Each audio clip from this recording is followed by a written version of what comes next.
Israel पर Iran ने हमला कर दिया है। 150 क्रूज मिसाइलों और 200 से ज्यादा ड्रोन के जरिए ईरान ने हमला बोला। इस हमले के लिए इजरायल और अमेरिका पहले से ही तैयार थे। इजरायल का आयरन डोम सिस्टम हमले के तुरंत बाद एक्टिवेट हो गया। इजरायल की ओर आने वाली हर मिसाइल को उसने हवा में उड़ा दिया। अमेरिकी राष्ट्रपति जो बाइडेन ने पहले ही आशंका जताई थी कि ईरान एक जोरदार हमला करेगा। एक्सपर्ट्स मानते हैं कि इजरायल चाहता था कि ईरान हमला करे। रविवार को हुआ हमला ईरान से ज्यादा इजरायल के लिए कामयाबी के तौर पर देखा जा रहा है। एक्सपर्ट्स का मानना है कि इजरायल चाहता था कि ईरान सीधे उसके साथ युद्ध में उतरे। दरअसल 7 अक्टूबर 2023 को इजरायल पर हमास ने हमला किया था। इसके बाद लेबनान का हिजबुल्लाह भी इजरायल पर रॉकेट बरसा चुका है। वहीं लाल सागर में इजरायल से जुड़े जहाजों को यमन के हूती विद्रोहियों की ओर से निशाना बनाया गया। इन्हें ईरान से समर्थन मिलता है।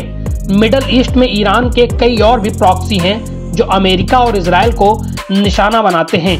ईरान इन्हें हथियार सप्लाई करता है और खुद दूर बैठकर तमाशा देखता है।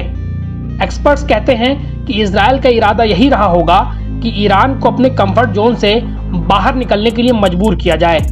1 अप्रैल को सीरिया में ईरान के महावाणिज्य दूतावास पर हमला हुआ था।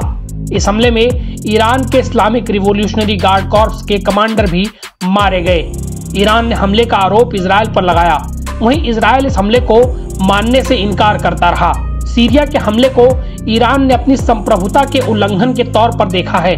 लगभग 2 सप्ताह बाद ईरान ने इजरायल पर हमला किया।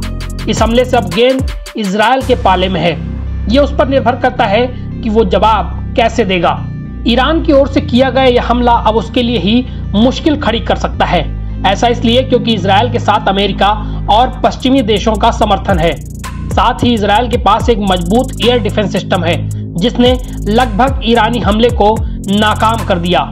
लेकिन ईरान के पास खुद को इजरायली हमले से बचाने के लिए ऐसा कोई भी एयर डिफेंस सिस्टम नहीं। ईरान के हमले से पूरे क्षेत्र में खतरा बढ़ेगा।